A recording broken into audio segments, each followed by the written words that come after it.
Hello everyone, welcome to my channel. Today we are diving into a fascinating story from the history of science. Have you ever heard of Lord Kelvin? No, not just the temperature scale, although that's named after him too. Lord Kelvin, whose real name was William Thomson, was one of the greatest physicists of the 19th century. Born in Belfast in 1824, he became a professor at the University of Glasgow at just 22 years old and held that position for an incredible 53 years. He was a genius who worked on everything from the aerodynamics to electricity, and he even helped lay the first transatlantic telegraph cable. But in 1900s, during a famous lecture, he said something that had echoed through the history. Physics was complete, and nothing remained to discover than to measure physical properties with more precision. Only two little dark clouds remained. These two dark clouds turned out to be the harbingers of the two biggest conceptual revolutions in 20th century physics: the theory of relativity and quantum mechanics. These two theories have completely overthrown our understanding of reality and resulted in a new and deeper understanding of the universe we live in and its fundamental building blocks. Today, we are going to explore what those two clouds were and how they led to some of the biggest breakthroughs in modern physics. Let's get started. So, what was the first cloud? It had to do with light. Back in the 19th century, scientists thought light was a wave, like ripples on water. But waves need something to travel through, like sound waves need air. So they imagined a mysterious substance called the lumiferous ether that filled all of the space, allowing light to travel through it. But here's the problem. If the Earth is moving through this ether, shouldn't we be able to detect it? In 1887, two scientists, Albert Michelson and Edward Morley, designed an experiment to do just that. They built a super sensitive device to measure the Earth's motion through the ether. But guess what? They found nothing. No motion, no ether. This was super confusing because it means that the whole idea of the ether might be wrong. Lord Kelvin, in his 1900 lecture, called this one of the clouds obscuring physics. He said, the first cloud came into existence with an undulatory theory of light. It involved the question, how could the Earth move through an elastic solid, such as essentially is a lumiferous ether? In other words, how could light travel through space without a medium? This was a huge mystery. But fast forward a few years, and a young Albert Einstein came up with a revolutionary idea, his theory of special relativity in 1905. Einstein said, light doesn't need a medium to travel through. It can move through empty space.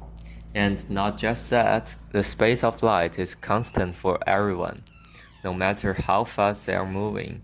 This completely solves the ether problem and changed how we think about space and time.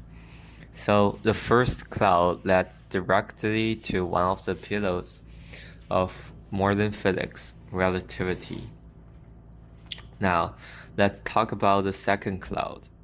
This one is a bit trickier, but sticks with me. In classical physics, there's something called the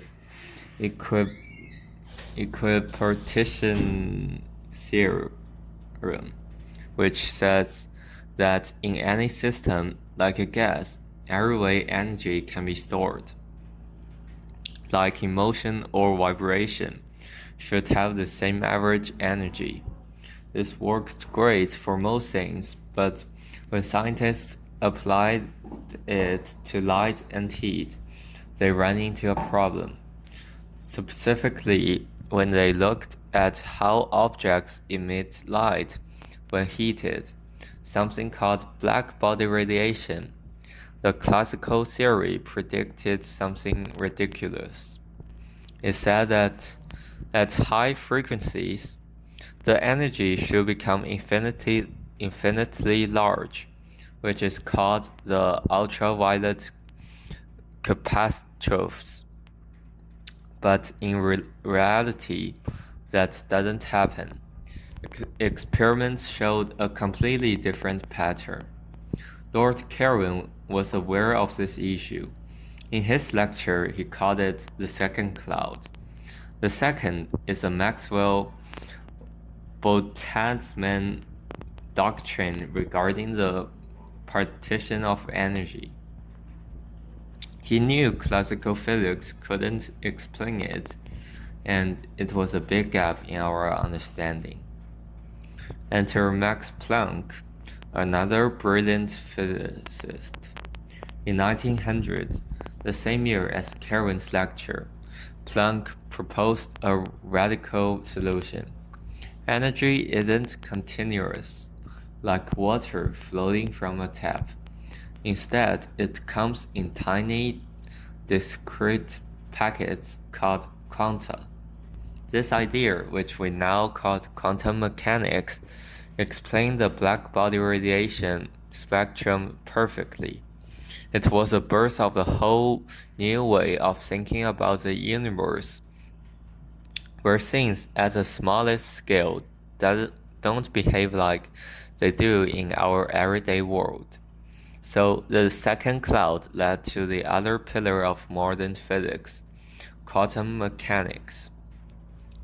So there you have it, Lord Kelvin's two clouds. At first, they seemed like small problems, but they were actually huge cracks in the foundation of classical physics. The first cloud, about the ether, led to Einstein's relativity, which changed our understanding of space, time, and gravity.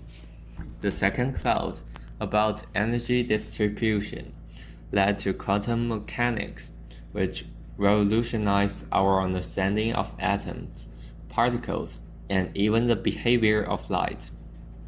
Together, these two theories form the backbone of modern physics, powering everything from GPS to semiconductors to medical imaging. But here's the kicker. Kelvin's lecture is often misquoted. People say he thought physics was almost complete, with just these two little problems left. But that's not quite right. Kelvin was actually pointing out that these clouds were significant. They showed that physics still had big problems to answer. And boy, did they ever. So next time someone tells you science had all these answers, remember Lord Kelvin's two clouds. They remind us that even when things seem clear, there might just be a couple of clouds on the horizon, waiting to lead us to the next big discovery. If you enjoyed this video, don't forget to like, subscribe, and hit that notification bell so you never miss an episode. In the next video, we'll dive into another fascinating topic from modern physics. See you then.